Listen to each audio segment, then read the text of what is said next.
News room से special report में आपका स्वागत है। आपके साथ मैं हूं अंजना ओम कश्यप। बात सियासी बिसात पर शय और मात की आज होगी। एक शब्द है कंफ्यूजन।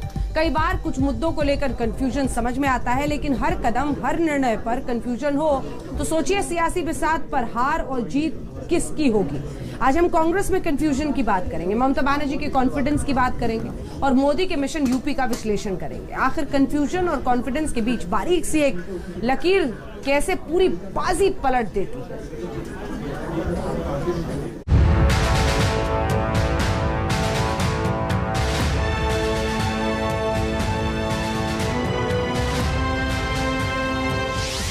क्या 2024 से पहले मोदी को मात देने की तैयारी हो गई?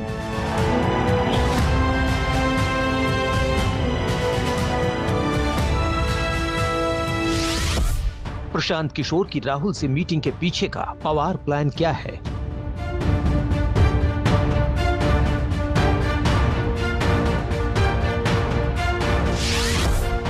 पूर्वांचल में मोदी का प्लान 300 प्लस तो पश्चिम में ओवैसी का बड़ा दाव।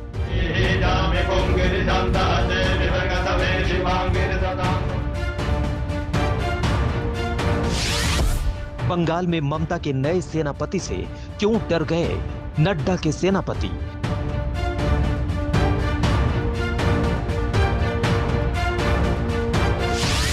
क्या 300 यूनिट मुफ्त बिजली से बीजेपी को मात देंगे अरविंद केजरीवाल?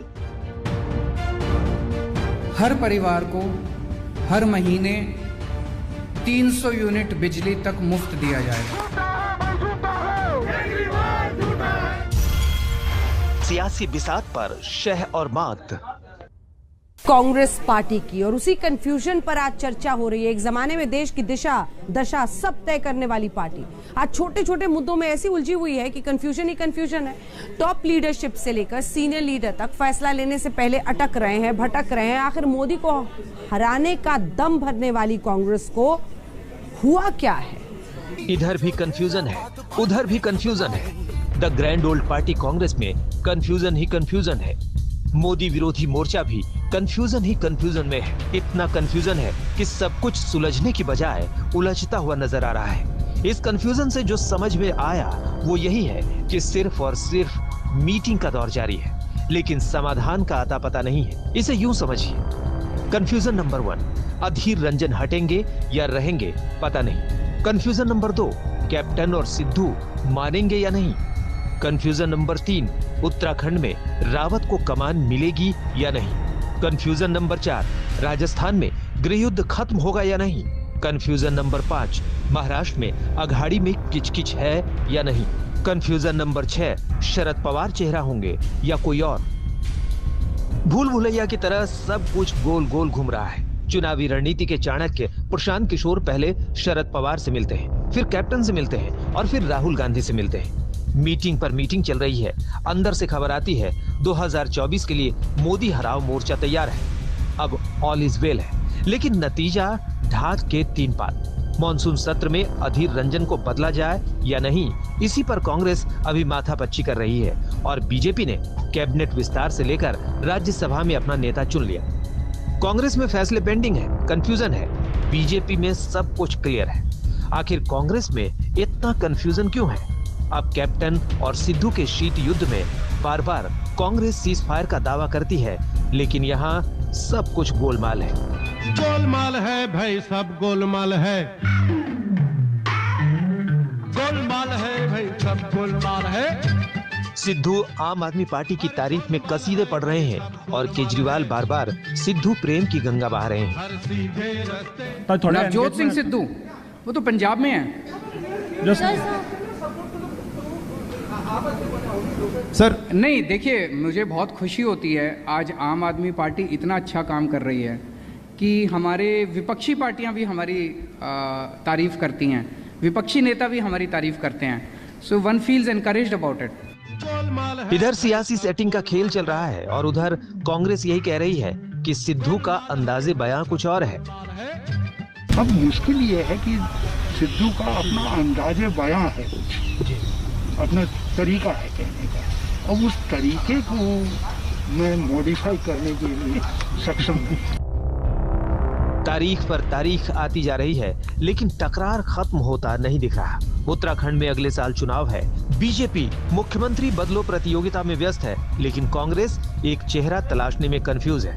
हरीश रावत के नाम की चर्चा तो बहुत दिनों से है, लेकिन फैसला अभी पेंडिंग है। वहीं पायलट का सियासी विमान बार बार सियासी रनवे पर फिसल रहा है। गहलोत और पायलट में कला पर सुलह जंग छिड़ी हुई है। पायलट आला कमान से पूछ रहे हैं, क्या हुआ तेरा वादा? पायलट बार बार वादा याद दिला रहे हैं तो महाराष्ट्र में अघाड़ी सरकार में कंफ्यूजन है। 2024 में कांग्रेस सबके साथ जाएगी या अकेले? माननीय मुख्यमंत्री जी ने भी वही स्टेटमेंट उनके पार्टी के कार्यकर्ताओं में किया है और युति और आघाड़ी कभी न रहते हुए तैयारी में लगो, ऐसा खुद मुख्यमंत्री ने कहा है। और वो मुख्यमंत्री की जो लाइन है वो हम दोनों को पता है। यही कंफ्यूजन 2024 को लेकर है। जितने नेता उतने राग। शिवसेना कह रही है कि मोदी के खिलाफ पवार का चेहरा सबसे असरदार होगा, लेकिन चेहरा कौन होगा इसे लेकर कंफ्यूजन फुल है। अगर अपोजिशन का कोई फ्रंट बनता है 2024 के लिए, तो इस फ्रंट का लीडरशिप नेतृत्व पवार साहब के पास अगर जाता है तो अकाली दल से लेकर बड़े बड़े और भी लोग हैं जो ना एनडीए में है ना यूपीए में है, ऐसे लोगों का संगठन हम सब लोग, लेकिन कांग्रेस के सिवाय ये फ्रंट भी नहीं बन सकता। तो क्या राहुल गांधी चेहरा नहीं हो सकते? राहुल गांधी कांग्रेस के नेता है ना। नहीं, फ्रंट के या नहीं, एक साथ आकर बैठकर वो निर्णय होना, मैं कैसे बोल सकता हूँ? देखिए, राहुल गांधी से भी सीनियर नेता बहुत है राजनीति में। इनको क्या है, अभी नए नए सेफोलॉजिस्टों को ठेका देने की कोशिश करेंगे। अब जनता पे तो विश्वास रह नहीं गया। इस तरह के जो है वो किराए के जो है वो रणनीतिकारों की तलाश चल रही है। शरद पवार के नाम की बैटिंग संजय राउत कर रहे हैं, लेकिन शरद पवार चुनावी रणनीतिकार प्रशांत किशोर के साथ हुई अपनी और राहुल की मीटिंग को 2024 से इतर बता रहे हैं। यानी हर लेवल पर कंफ्यूजन है। अभी से अगर इतना कंफ्यूजन है तो समझिए 2024 में क्या होगा। लगातार 2 लोकसभा चुनाव में मुंह खाने के बाद भी कांग्रेस पार्टी सुधरी नहीं है। अध्यक्ष पद के चुनाव से लेकर हर महत्वपूर्ण मसले पर कार्यकर्ताओं को सिर्फ तारीख मिली है। अगर यही हाल रहा तो कहीं ऐसा ना हो कि 2024 के लोकसभा चुनाव में देश की जनता कांग्रेस पार्टी को अगले चुनाव की तारीख थमा दे। कैमरा पर्सन संजय के साथ मौसमी सिंह, दिल्ली आज तक। तो मोदी के खिलाफ कौन? विपक्ष है इस पर मौन, आपस में ही लड़ने में लगे हुए हैं लगातार। लेकिन दूसरी तरफ प्रधानमंत्री नरेंद्र मोदी पूरे आत्मविश्वास के साथ, कॉन्फिडेंस के साथ 2022 के सियासी मैदान में कूद गए हैं। उसी मैदान में कूदे हैं जहां शय और मात के इस खेल में सभी पूरी ताकत झोंक रहे हैं उन्हें हराने के लिए।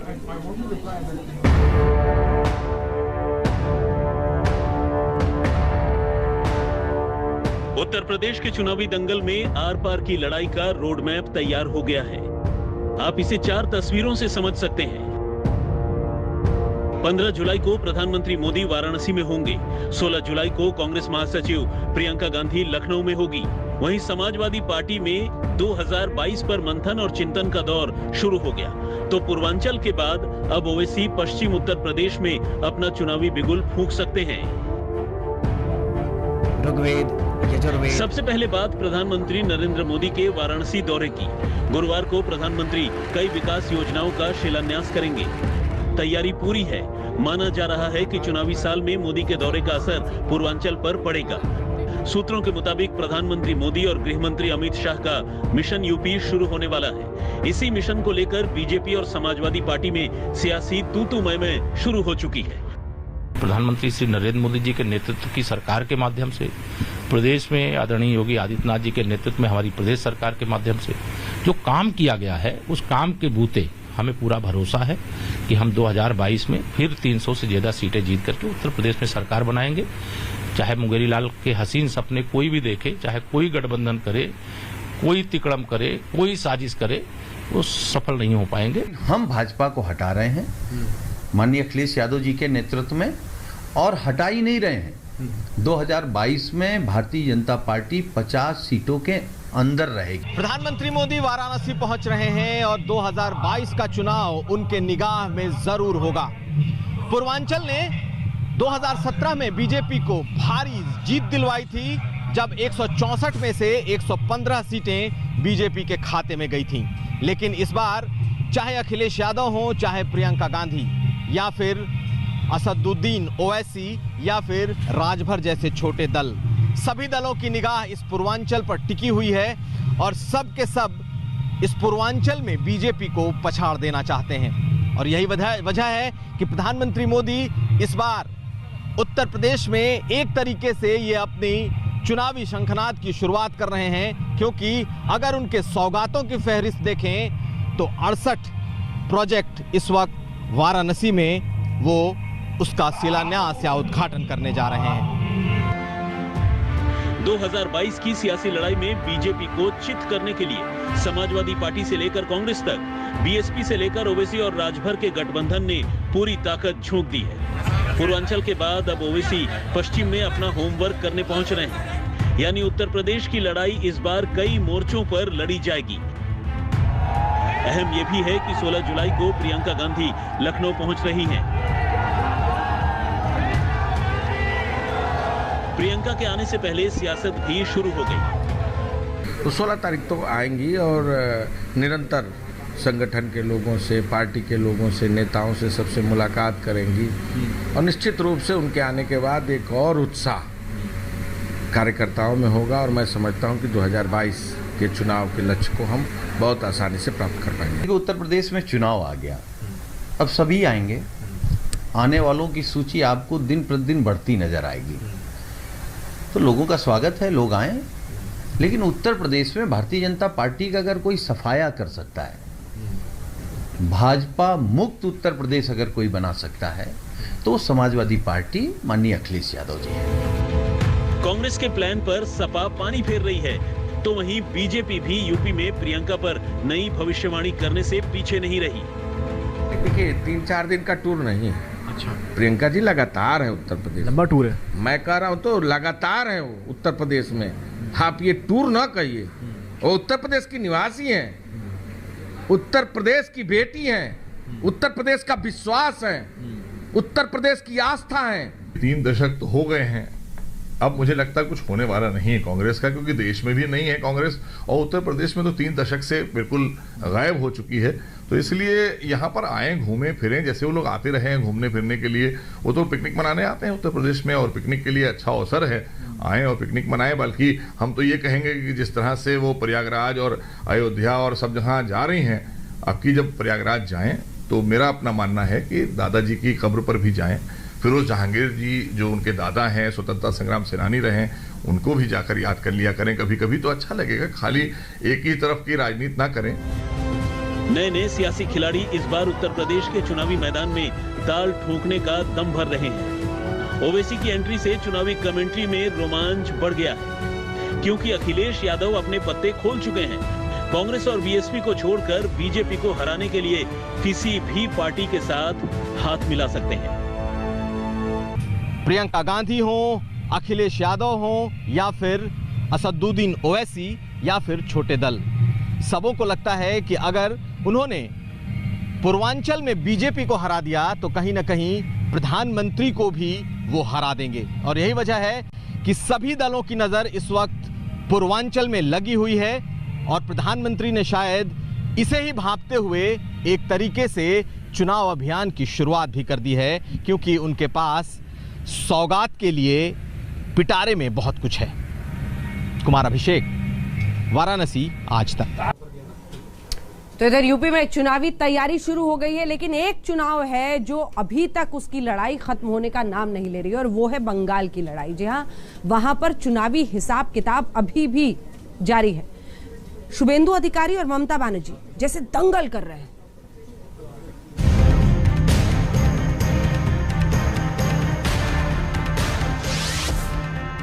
तस्वीर नंबर 1, शुभेंदु के घर ममता की पुलिस।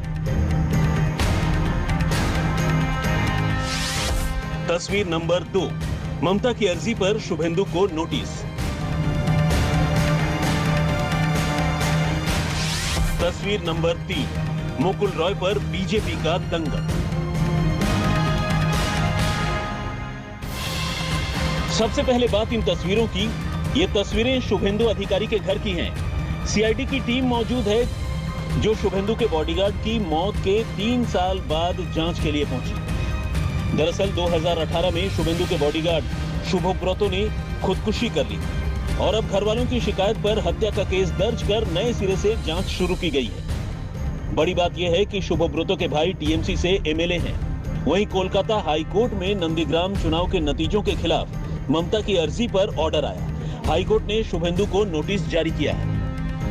वहां पर हाई कोर्ट ने शुभेंदु अधिकारी चुनाव आयोग को नोटिस जारी करते हुए जो चुनाव हुए थे उससे संबंधित सामग्रियों को संरक्षित रखने का आदेश दिया है। दरअसल ममता बनर्जी भाजपा खास तौर पर शुभेंदु अधिकारी को बंगाल में 1 इंच भी जमीन छोड़ने के लिए तैयार नहीं है। कई मुद्दों पर ममता और शुभेंदु आमने सामने हैं। बंगाल में विधानसभा के पब्लिक अकाउंट्स कमेटी का पद भी जंग का अखाड़ा बना हुआ है। कुछ दिनों पहले विधानसभा के स्पीकर विमान बनर्जी ने मुकुल रॉय को पब्लिक अकाउंट्स कमेटी का चेयरमैन बना दिया। इसी के बाद मुद्दे ने तूल पकड़ना शुरू किया। बीजेपी का कहना है कि नियम के मुताबिक ये पद बीजेपी को मिलना चाहिए क्योंकि राज्य में बीजेपी एकमात्र विरोधी दल है और विधानसभा में जितनी भी कमेटियां होती है उसका चेयरमैन विरोधी दल के विधायक को दिया जाता है। बीजेपी ने इस पीएससी चेयरमैन पद के लिए अशोक लहरी का नाम प्रस्तावित किया था, लेकिन स्पीकर विमान बनर्जी ने मुकुल रॉय को पीएससी का चेयरमैन बना दिया। ये तोड़ा है, गवर्नर जी कॉन्स्टिट्यूशन का रक्षक है, गवर्नर जी का समन में असेंबली चलता है, इसलिए हम सब लोग गवर्नर का, महामहिम राज्यपाल का, उसका इंटरवेंशन हम लोग रिक्वेस्ट किया है और कुछ कीजिए, रूल्स को वायलेशन हुआ है। और इस मुद्दों को लेकर हम लोग सब स्टेट में लीडर ऑफ द हाउस, नेता प्रतिपक्ष और अध्यक्ष उपाध्यक्ष को पास हमारी कॉपी हम लोग भेजने का डिसीजन लिया। इसी विरोध में बीजेपी के विधायकों ने विधानसभा की सभी कमेटियों से इस्तीफा दे दिया। इस सिलसिले में शुभेंदु अधिकारी के नेतृत्व में बीजेपी विधायकों ने राज्यपाल जगदीप धनखड़ से मिलकर शिकायत भी दर्ज कराई। सिर्फ यही नहीं, बीजेपी इस मामले की शिकायत राष्ट्रपति से भी करेगी। इस बीच टीएमसी ने साफ कर दिया है कि पीएससी चेयरमैन किसे बनाया जाए, इसका फैसला एकमात्र विधानसभा स्पीकर के हाथ में है। जो लोग चुने गए पब्लिक अकाउंट्स कमेटी में उन्हीं का बीच से कर सकते हैं। ये कहीं लिखा नहीं है कि विरोधियों को करना चाहिए या बीजेपी को करना चाहिए। तो आज भी हमारे स्पीकर का बयान है कि वो जो किया है सही किया है और उनका अधिकार के अंदर किया है। ये जो बीजेपी के लोग कह रहे हैं कि वो कमेटी का चेयरमैनशिप छोड़ देंगे, इससे हमें क्या फर्क पड़ेगा। अब ममता और शुभेंदु की सियासी लड़ाई में रोज रोज नए नए मोड़ आ रहे हैं। पश्चिम बंगाल में राजनीतिक लड़ाई का जरिया आंदोलन है और इस वक्त बीजेपी को आगे बढ़ने के लिए एक आंदोलन खड़ा करना है और उनके हाथ में जो मुद्दा है वो है इस वक्त, और जो बड़ा मुद्दा है वो है पीएससी के चेयरमैन पद पे हुई गड़बड़ी। और इसी मुद्दे को हाथ में लेकर बीजेपी आगे बढ़ने की कोशिश में है, आंदोलन करने की कोशिश में है। कैमरामैन तापस बेरी के साथ अनुपम मिश्र, आज तक, कोलकाता। तो बंगाल की लड़ाई खत्म ही नहीं हो रही। अब बात आपको सुनाते हैं अरविंद केजरीवाल की, और वो इसलिए क्योंकि उनकी लड़ाई में शामिल है फ्री बिजली। जी हाँ, ये उनका चुनाव लड़ने का अंदाज ही बन चुका है। गोवा पहुंचे, वहां पर भी यही ऐलान किया। हर परिवार को हर महीने 300 यूनिट बिजली तक मुफ्त दिया जाएगा।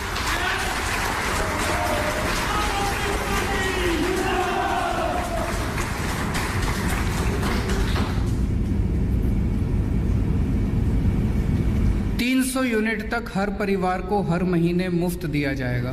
पुराने सारे बिल माफ किए जाएंगे।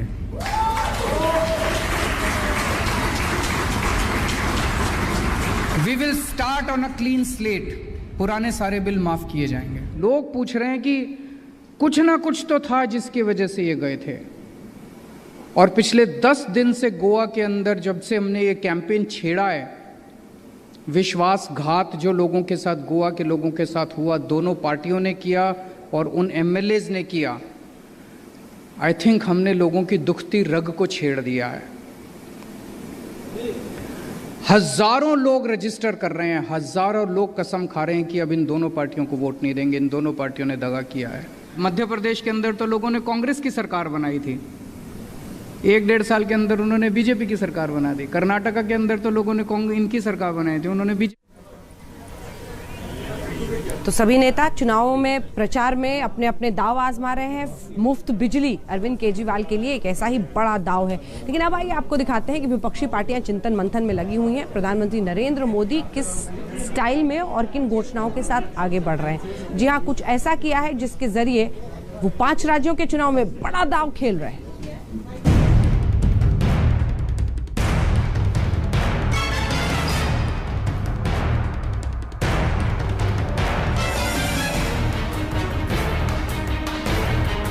तो 2022 में 5 राज्यों में चुनाव है। उत्तर प्रदेश, उत्तराखंड, गोवा और मणिपुर में जहां बीजेपी की सरकारें हैं, वहीं पंजाब में कांग्रेस की सरकार है। चुनाव से पहले मोदी कैबिनेट ने बड़ा निर्णय लिया है। सबसे पहले समझिए एक फैसले का सीधा फायदा।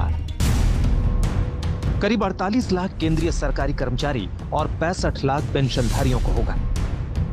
केंद्र के कर्मचारियों के लिए, पेंशनर्स के लिए भी केंद्र सरकार ने एक बड़ा निर्णय आज लिया है। उसमें केंद्र सरकार के कर्मचारियों को डीए और पेंशनर्स को डियरनेस रिलीफ, इसकी बहाली करने पर निर्णय किया गया है। और इसकी दरें भी जो थी उसमें भी अगर आप कुल मिलाकर देखें तो अब डीए की दर जो पहले 17% थी उसमें 11% की और वृद्धि करके कुल मिलाकर 28%। तो मिडिल क्लास को अपनी तरफ करने का ये बड़ा दाव है सरकार की तरफ से। कैबिनेट फैसले आप सुन रहे थे, लेकिन एक फैसला जिस पर बवाल खड़ा हो रहा है, दिखाएंगे ब्रेक के बाद। यूपी में कांवड़ यात्रा पर आखिर क्यों उठ रहे हैं सवाल, देखते रहिए आज तक। तो नमस्कार, स्पेशल रिपोर्ट में न्यूज रूम से फिर आपका स्वागत है। आपके साथ मैं हूं अंजना ओम कश्यप। अब आइए आपको दिखाते हैं। आज एक सवाल है, क्या कोरोना काल में कांवड़ यात्रा जरूरी है? यूपी में योगी सरकार को शायद ये जरूरी लगता है, शायद योगी सरकार इसे आस्था के चश्मे से देख रही है, लेकिन इस वक्त महामारी वाले चश्मे से देखना भी जरूरी है, क्योंकि कोरोना की तीसरी लहर का खतरा बड़ा है। और इसीलिए योगी सरकार के कांवड़ यात्रा को मंजूरी वाले फैसले पर सुप्रीम कोर्ट को भी दखलंदाजी करनी पड़ गई।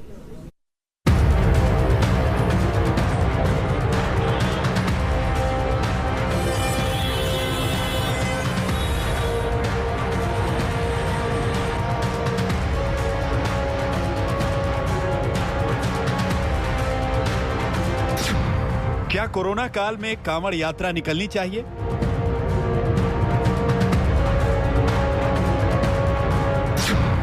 क्या तीसरी लहर के खौफ के बीच कांवड़ यात्रा सही है?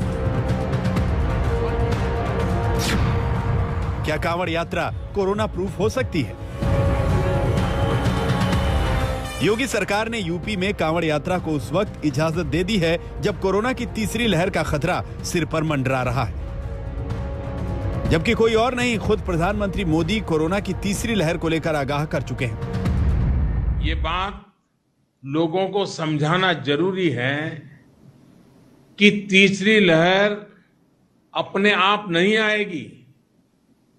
कभी कभी लोग सवाल पूछते हैं, तीसरी लहर की क्या तैयारी की है, तीसरी लहर के लिए आप क्या करेंगे?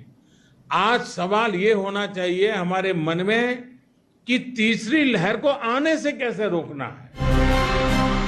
देश कोरोना की तीसरी लहर से डरा हुआ है और योगी सरकार शिव भक्तों की टोली को सड़क पर निकलने की मंजूरी दे रही है। और मोदी सरकार के मंत्री कह रहे हैं कि हम लोगों की जिंदगी को खतरे में नहीं डाल सकते। लोगों की जिंदगी बचाना पहली प्राथमिकता है। माननीय प्रधानमंत्री जी बार बार अनुरोध कर रहे हैं कि भीड़ भाड़ से बचें और जो कोविड के मापदंड हैं उनको अपनाएं। तो हमने भी प्रार्थना की है सबसे, और हमारी सरकार ने आज कह दिया है कि वर्तमान परिस्थितियों में किसी भी तरह से हम लोग कांवड़ यात्रा नहीं चला सकते हैं, क्योंकि जो हमको वहाँ पर गदरपुर में वेरिएंट मिला है अलग से, तो उसको देखते हुए तो और भी खतरा बढ़ सकता है। हम लोगों की ज़िंदगियों को खतरे में नहीं डाल सकते हैं।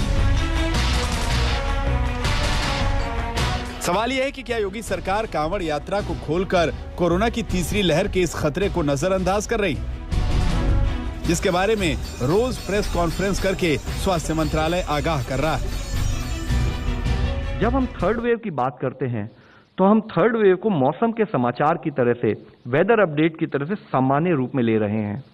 हम उसकी गंभीरता और उससे संबंधित अपनी रेस्पॉन्सिबिलिटी को शायद जिस स्थाई पर समझने की जरूरत है, वहां पर कुछ चूक हो रही है। साल 2019 में यूपी के सहारनपुर में कांवड़ियों पर फूल बरसाए गए। वो महामारी के दौर से पहले की बात थी। योगी सरकार में कांवड़ियों का बड़ा सम्मान हुआ, लेकिन अब कांवड़ यात्रा की इजाजत देना सही नहीं है।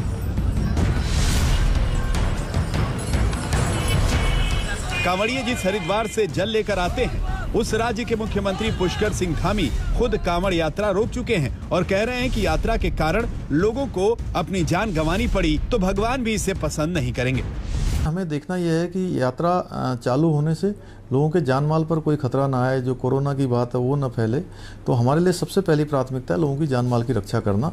और देखिए, श्रद्धा और आस्था का विषय है, तो भगवान को भी अच्छा नहीं लगेगा कि अगर किसी की जान जाएगी। हम आपको बता दें कि 25 जुलाई से कांवड़ यात्रा शुरू होनी है और जैसे ही योगी सरकार ने कांवड़ यात्रा की इजाजत दी तो सुप्रीम कोर्ट को भी इसमें दखल देना पड़ गया। अदालत ने इस मामले का स्वतः संज्ञान लिया, जिसमें कहा गया कि हमने परेशान करने वाली खबर पढ़ी है कि यूपी सरकार कांवड़ यात्रा को मंजूरी दे रही है, जबकि उत्तराखंड सरकार ने इस पर रोक लगाई है। बेंच ने मामले की सुनवाई करते हुए कहा कि एक तरफ पीएम मोदी कोरोना से निपटने के लिए सख्ती बरतने की जरूरत बता रहे हैं। सुप्रीम कोर्ट ने कहा कि जब पीएम कुछ मुख्यमंत्रियों से मिले और लोगों से पूछा कि कोविड की तीसरी लहर कब आएगी, तो उन्होंने कहा कि उसे रोकना हमारे ऊपर है और हम जरा भी लापरवाही नहीं कर सकते। जस्टिस आरएफ नरीमन की अध्यक्षता वाली बेंच ने केंद्र सरकार और यूपी सरकार को नोटिस भी जारी किया है और इस पर सुनवाई की 16 तारीख मुकर्रर की है। योगी सरकार कह रही है कि उन्होंने कांवड़ यात्रा को सशर्त इजाजत दी है। अभी इसके लिए विस्तार से गाइडलाइन जारी होना बाकी है। उत्तर प्रदेश के अंदर कांवड़ यात्रा चलेगी, लेकिन उसके अंदर विशेष रूप से, और मुख्यमंत्री जी इसमें बल डालते जा रहे हैं कि जो भी स्टैंडर्ड प्रोटोकॉल्स हैं, जिसका मतलब सोशल डिस्टेंसिंग है, आपको आरटीपीसीआर का टेस्ट है, आपको उसके अंदर मास्क लगाना, ये हर चीजों का पालन किया जाएगा और जगह जगह पे सुरक्षा के साथ इसकी निगरानी भी करी जाएगी। लेकिन अभी एक विस्तृत हमारी तरफ से जो एक प्रोटोकॉल जारी होना है कांवड़ यात्रा, वो अभी किया नहीं गया है। वो जब किया जाएगा तो उसमें और भी गाइडलाइंस आएंगी, मगर हमारे उत्तर प्रदेश के अंदर कांवड़ यात्रा अभी निर्णय लिया गया है कि वो रहेगा। ये आश्चर्य की बात है कि इस संबंध में सुप्रीम कोर्ट को हस्तक्षेप करना पड़ा। कल ही मोदी जी प्रधानमंत्री देश के, उन्होंने जनता को दोषी ठहराया कि आप लोग हिल स्टेशंस में जाकर भीड़ इकट्ठा कर रहे हैं। तो मोदी जी, हम पूछते हैं आपसे, अमित शाह जी जो आप डिजास्टर मैनेजमेंट एक्ट के इंचार्ज है, आप सुपर स्प्रेडर इवेंट जो कांवड़ यात्रा है उसको आप क्यों नहीं रुकवा रहे हैं? एक राज्य से दूसरे राज्य में आने जाने से कोरोना संक्रमण नहीं फैलेगा। सुप्रीम कोर्ट भी इसी को लेकर चिंता जता रहा है। आज तक ब्यूरो। यूपी सरकार का दावा है कि नियमों और निगरानी के साथ कांवड़ यात्रा निकाली जाएगी, लेकिन क्या ये संभव है कि कांवड़ यात्रा कोरोना प्रूफ हो सकती है? क्योंकि जब भीड़ जुटती है तो सारे प्रोटोकॉल, सारे नियम कायदे धरे के धरे रह जाते हैं और कहीं ना कहीं उत्तराखंड सरकार ने कुंभ के आयोजन वाली गलती से सीखते हुए उत्तराखंड में कांवड़ यात्रा की इजाजत नहीं दी, क्योंकि कांवड़ यात्रा में यूपी, दिल्ली और हरियाणा के श्रद्धालु गंगा का जल लेने के लिए उत्तराखंड के हरिद्वार आते हैं। भीड़ को रोकने के लिए उत्तराखंड सरकार पहले ही टैंकर से पड़ोसी राज्यों तक गंगा जल भिजवाने का काम कर रही है। कोरोना की तीसरी लहर का खतरा कैसे बढ़ रहा है वो देश में कोरोना के नए नए वेरिएंट्स मिलने से पता चल रहा है। राजस्थान में कपा वेरिएंट के 11 मरीज मिलने से हड़कंप मच गया, जबकि 5 राज्य केरल, महाराष्ट्र, तमिलनाडु, आंध्र प्रदेश, उड़ीसा से 73% कोरोना के नए केस आ रहे हैं। अभी भी देश में 55 जिले ऐसे हैं जहां संक्रमण दर 10% से ज्यादा है। तो कुल मिलाकर परेशानियां अभी खत्म नहीं हुई और अब बात देश की राजधानी में देर से ही सही जमकर बरसे मानसून के बादलों की करते हैं। दिल्ली में मंगलवार को पहली बारिश हुई और बुधवार को दूसरी बारिश। इस तरह से मानसून ने दिल्ली को तरबतर कर दिया है। लेकिन दिल्ली की सच्चाई ये भी है कि जब जब राजधानी में बारिश होती है, दिल्ली दरिया बनी हुई नजर आती है। तो इस मॉनसून में भी राहतों के साथ आफतें कैसे आई, देखिए।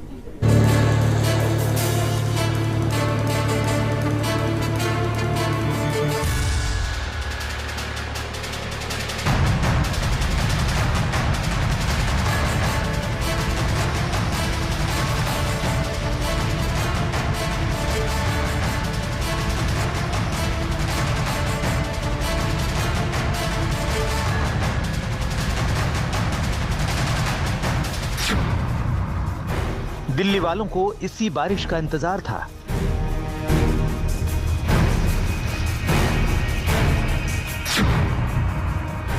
दिल्ली वालों को इसी मॉनसून का इंतजार था।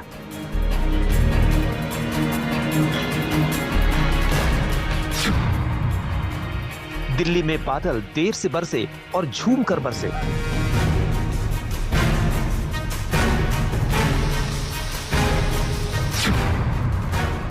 बारिश आई तो फिर से दिल्ली दरिया बनती नजर आई।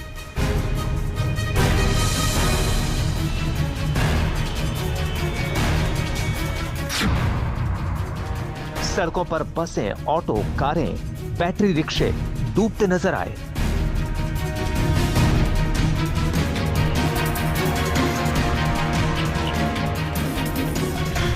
दिल्ली में मानसून के बादल बरसे और झूम कर बरसे। 16 दिन की देरी से दिल्ली में मानसून आया तो दिल्ली की तस्वीर ही बदल गई। वही डूबती, जाम में फंसती दिल्ली नजर आई। आज हम आपको बताएंगे कि दिल्ली में कब कब मानसून स्पीड ब्रेकर से गुजरा है। पहले बात आज की करते हैं। दिखाते हैं कि कैसे दिल्ली में काले बादल छाए और बरसे तो बरखा बाहर भी आई और आफतों का दरिया भी बहता हुआ नजर आया। दिल्ली के विजय चौक की ये तस्वीरें देखिए, कैसे मूसलाधार बारिश हो रही है और मौसम अलग ही छटा बिखेर रहा है। और अब बारिश में दरिया बनती दिल्ली की ये तस्वीर भी देख लीजिए। सड़कें पानी से लबालब हैं।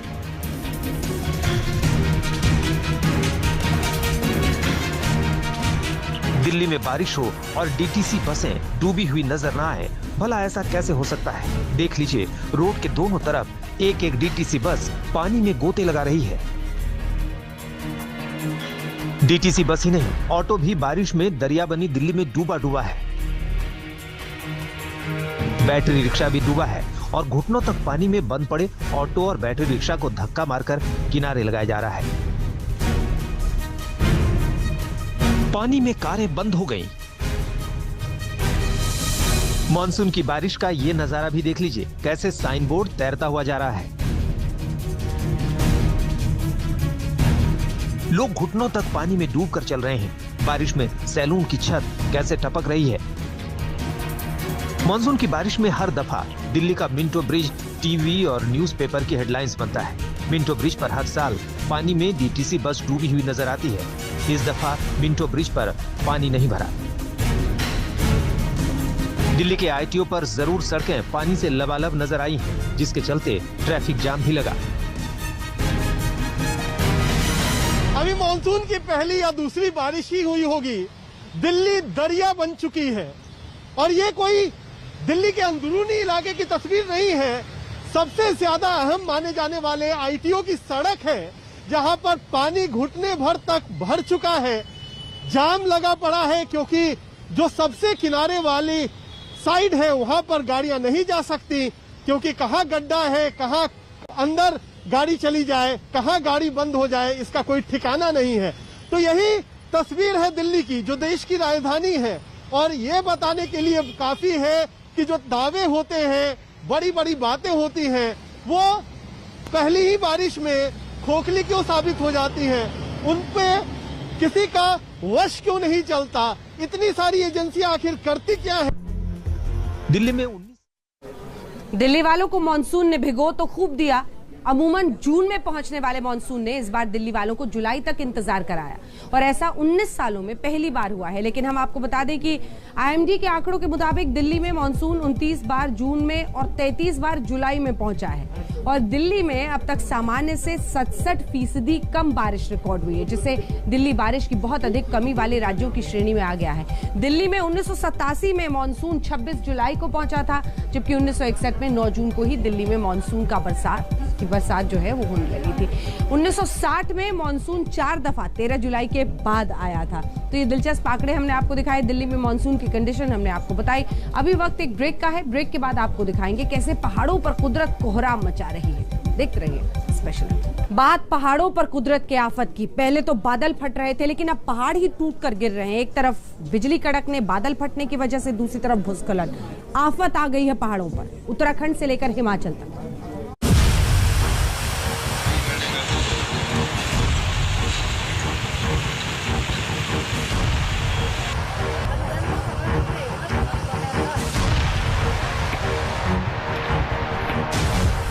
पहाड़ों पर मानसून ने कितना कहर बरपाया है, उस तबाही पर लोग अब भी रो रहे हैं।